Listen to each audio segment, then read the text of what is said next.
Приветствуем наших подписчиков и гостей нашего канала. Друзья, мы вас всех приветствуем в изобилии и достатке.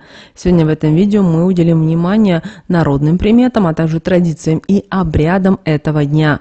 Уделим внимание церковному календарю, поговорим об иконе Божьей Матери, которая почитается в этот день 18 июля. Итак, друзья, далее все более подробно. Прямо сейчас ставьте лайк этому видео, поддержите нас, нам будет очень приятно. Если вы еще не подписаны на наш канал, обязательно подписывайтесь.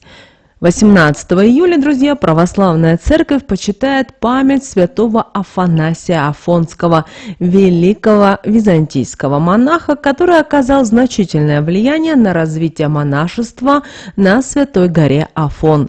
Его жизнь и деятельность стали ярким примером преданности Богу и монашеским идеалам. Родившись в Каппадокии и пройдя долгий путь духовного становления, Афанасий оставил неизгладимый след в истории православия. Год и дата рождения святого Афанасия Афонского остаются неизвестными, однако известно, что при крещении он получил имя Авраамий. Рано осиротев, он был отдан на воспитание благочестивой монахини, которая привела ему любовь к вере и духовным традициям. После ее смерти Авраамий был взят ко двору византийского императора Романа II в Константинополе, где он стал учеником знаменитого ритора Афанасия. Под его руководством Авраамий получил глубокие знания и стал пламенным проповедником. Авраамий проявил себя не только как талантливый ритор, но и как наставник юношества. Его проповеди и наставления оказали большое влияние на будущего византийского императора Никифора II Фоку. Вдохновленный духовными идеалами своего наставника, Никифор II стал вследствие поддерживать монашеские начинания Афанасия, что сыграло важную роль в становлении монашеской общины на Афоне. После периода активной деятельности в Константинополе Авраамий решил посвятить свою жизнь монашеству. Он удалился в Киминскую обитель, где принял монашеский постриг с именем Афанасий. В 958 году он отправился на север Восточной Греции, в район, который позже стал известен как Святая гора Афон. На Афоне Афанасий занялся строительством и обустройством монастыря, который сегодня известен как Великая Лавра или Лавра святого Афанасия. Этот монастырь стал первым и крупнейшим монастырем на Афоне, сыгравшим ключевую роль в развитии афонского монашества. Афанасий приложил все свои силы и знания для создания обители, которая стала духовным центром православия. Его усилия по организации монашеской жизни и строительство монастыря привлекли множество монахов и паломников, желающих следовать его примеру. 5 июля 1000 года Афанасий погиб во время ремонта под рухнувшим куполом церкви. Его смерть стала большой утратой для монашеской общины Афона, однако его наследие продолжает жить, и Великая Лавра остается одним из самых значимых монастырей на Афоне, сохраняя память о своем основателе и о его духовных подвигах. Также 18 июля является важным днем в православном календаре, потому что в этот день церковь почитает память еще и преподобного Сергия Родонежского, великого русского святого, а также отмечает праздник в честь иконы Божьей Матери Экономисса или Домостроительница. Именно эти праздники имеют глубокие духовные корни и важное значение для православных верующих. Преподобный Сергий Родонежский, родившийся в 1314 году в семье благочестивых бояр Кирилла и Марии, является одним из самых почитаемых святых в русской православной церкви. С юных лет Сергий проявлял необыкновенную любовь к молитве и уединению, и в возрасте 23 лет он принял монашеский постриг с именем Сергий и отправился в дремучий лес, где основал Троицкий монастырь, ныне известный как Троица Сергиева Лавра. Сергий Радонежский прославился как великий подвижник, наставник и духовный лидер. Его духовное наследие включает в себя не только основание многочисленных монастырей, но и глубокое влияние на духовную жизнь Руси. Он поддерживал единство русских земель, благословил Дмитрия Донского на Куликовскую битву, что стало символом борьбы за независимость и единство страны. Преподобный Сергий был известен своими чудесами еще при жизни. Он исцелял больных, предсказывал будущее и наставлял людей на путь праведности. После своей кончины в 1392 году Сергий был канонизирован Русской Православной Церковью, и его мощи стали объектом паломничества. День его памяти 18 июля отмечается с особым почтением и благовением. Икона Божией Матери Каномиса имеет свои корни на Святой горе Афон. Согласно преданию, эта икона была явлена преподобному Афанасию Афонскому, основателю Великой Лавры. Во время сильного голода, когда монастырь остался без припасов, Пресвятая Богородица явилась Афанасию и пообещала, что сама будет заботиться о материальных нуждах обители. С тех пор икона Каномиса стала символом заступничества и покровительства Святой Богородицы над хозяйственными и материальными делами. Икона Каномиса особо почитается в православной традиции как покровительница домостроительства и хозяйственных дел. Верующие обращаются к ней с молитвами о помощи в финансовых трудностях, просят благословения на управление домом и хозяйством. Эта икона символизирует заботу и милосердие Божьей Матери, ее готовность помочь и поддержать в самых сложных жизненных ситуациях. В день праздника иконы Каномиса 18 июля верующие посещают храмы, где перед иконой возносятся молитвы и совершаются молебны. Многие семьи проводят этот день в молитве и благотворительности, стремясь следовать примеру заботы и милосердия, который воплощает Пресвятая Богородица. В этот день также принято заниматься хозяйственными делами, наводить порядок в доме, готовить угощения для близких и нуждающихся. А вот в народном календаре был это особенный день 18 июля, известный как Афанасьев день. Этот праздник посвящен памяти преподобного Афанасия Афонского и имеет множество других названий, такие как месяцев праздник и лунный день. В этот день наши предки чествовали Луну и ее мистических родителей, связывая с этим днем множество народных примет и традиций.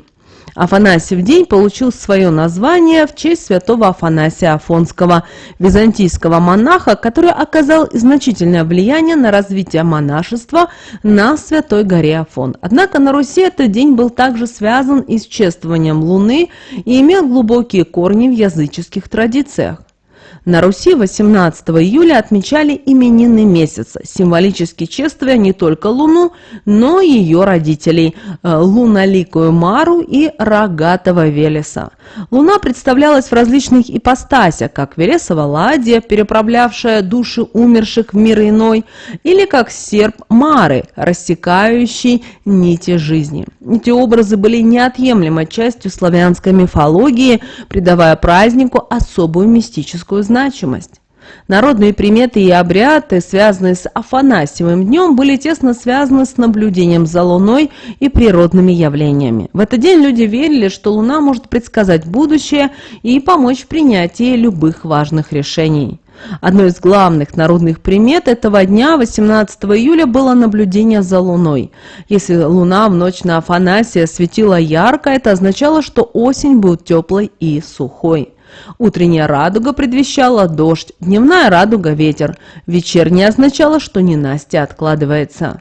Наблюдения за поведением животных также играли важную роль в предсказаниях. Если вороны летали высоко над землей, это указывало на хорошую погоду. Если же птицы спешили к водоему, рыбакам следовало сворачивать удочки, так как клёва уже не будет. Празднование Афанасьева дня включало в себя различные обряды и ритуалы, направленные на умиротворение и чествование Луны. Люди собирались на открытых пространствах, проводили обряды под открытым небом, возносили молитвы и исполняли песни, посвященные Луне и ее божественным родителям. В Афанасьев день свои именины отмечали люди с именами, как Агния, Анна, Афанасий, Варвара, Василий, Геннадий, Сергей, Степан, Елизавета. Считалось, что люди, рожденные в этот день, отличаются постоянством, умением отстаивать свои интересы и заботой о близких. Эти качества делали их хорошими руководителями, способными генерировать идеи и воплощать их в жизнь. В Афанасьев день утром люди ходили в церковь, чтобы помолиться преподобному Афанасию и попросить у него помощи в исцелении от болезней. Считалось, что святой Афанасий Афонский обладает особой силой, способной помогать в семейных делах, улучшать отношения и подсказывать родителям, как правильно воспитывать детей. Молитва и обращение к святому служили не только духовным утешением, но и реальной поддержкой в повседневной жизни. Днем мужчины занимались сельскохозяйственными работами, трудились в поле, чтобы обеспечить семью урожаем. Женщины, в свою очередь, хлопотали по дому, работали в огороде, занимались приготовлением пищи и заботой о детях. Важным аспектом было совместное обсуждение планов на будущее. Наши предки верили, что обсужденные в Афанасьев день планы имеют хорошие перспективы, и все задуманное обязательно сбудется. В это время часто обсуждали будущие свадьбы и другие важные семейные события. Одной из особенностей месяцевого праздника была традиция не закрывать окна занавесками, чтобы лунный свет мог свободно проникать в дом. Лунный свет, наделенный магической силой, приносил в дом положительную энергию и гармонию. Спать в ночь на Афанасия ложились поздно, чтобы максимально впитать энергию Луны.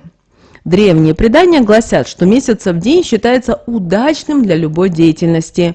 Энергия Луны в этот день помогает воплотить в жизнь крупные начинания как в личной жизни, так и в профессиональной сфере. В этот день можно устраиваться на новую работу, проводить деловые встречи, начинать грандиозные проекты, делать крупные покупки, инвестировать деньги в различные проекты, а также давать деньги в долг. Вечер был благоприятен для свиданий и общения с друзьями, что позволяло укрепить социальные связи и улучшить отношения. Согласно традициям, ночью старики выводили молодых парней на улицы, чтобы они 18 июля смотрели на то, как играет месяц в облаках. Считалось, что наблюдение за игрой Луны помогает молодым людям накопить силы и энергию для предстоящих трудов и жизненных испытаний. Чтобы привлечь в дом богатство и благополучие, на Афанасьев день пекли пончики, печенье и выпечку в виде месяца и луны. Эти изделия символизировали Луну и ее мистическую силу. После выпечки люди приглашали гостей и раздавали сдобу, веря, что таким образом они приносят в дом изобилие и удачу. Афанасьев день также был благоприятным временем для чтения магических слов и проведения ритуалов. В этот день можно было читать определенные магические слова для привлечения любви и достатка, снимать порчу, очищать организм и проводить ритуалы на исполнение желаний. Эти действия помогали людям наладить свою жизнь, укрепить здоровье и привлечь удачу. В Афанасьев день запретов на стрижку волос и ногтей нет. Напротив, обновление своего образа и приведение внешнего вида в порядок считается благоприятным. Стрижка в этот день может символизировать избавление от старого и подготовку к новому этапу жизни. Это хороший момент и для посещения парикмахера, посещения на маникюр или, как вариант, для самостоятельного ухода за собой. Также Афанасьев день – это идеальное время и для генеральной уборки. Уборка дома в этот день не только помогает навести порядок, но и приносит символическое очищение от всего ненужного и устаревшего. Каждый выметенный угол несет в себе обещание успеха и процветания.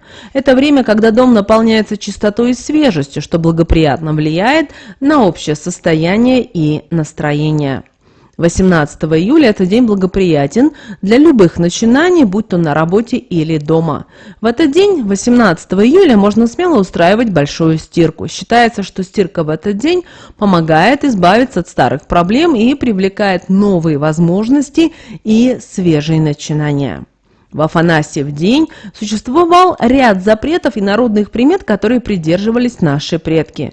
Эти запреты возникли на основе многовековых наблюдений и были направлены на привлечение удачи и тем самым избегание неприятностей. Вот что нельзя делать в этот день.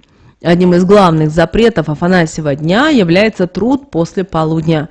Считалось, что всю работу необходимо завершить в первой половине дня. Если кто-то нарушал это правило и продолжал работать после полудня, наши предки верили, что в течение последующих 40 дней ему придется трудиться с утра до ночи без отдыха. Нельзя было рассказывать никому и о своих планах на будущее. Считалось, что если поделиться своими намерениями, они могут так и не осуществиться.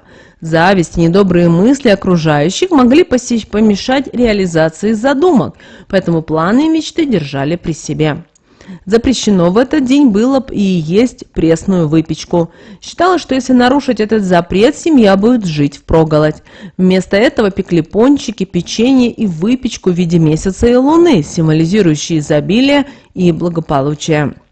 18 июля не рекомендовалось начинать новые дела или предпринимать серьезные действия. Считалось, что любые начинания в этот день могут привести к непредвиденным ситуациям и потерям. Вместо этого следовало сосредоточиться на завершении уже начатых дел. Если не доделать начатое, оно может закончиться крахом. Нельзя было и лениться, и бездельничать. Считалось, что у таких людей могут исчезнуть деньги, и вернуть их в дом будет сложно. Трудолюбие и активность были залогом финансового благополучия. Если нужно было взять острые предметы, следовало быть очень осторожными. Травмы, полученные в этот день, заживали долго, и риск получить серьезное повреждение был достаточно высок. В этот день также запрещалось печалиться, грустить, плакать или жаловаться на судьбу. Верили, что слова материальные и грусть может утроиться, а слезы не высохнут. Плакать придется до следующего Афанасьева дня. Поэтому старались сохранять позитивный настрой и избегать любых негативных мыслей. Вот такой, друзья, день 18 июля по народным приметам, традициям и обрядам.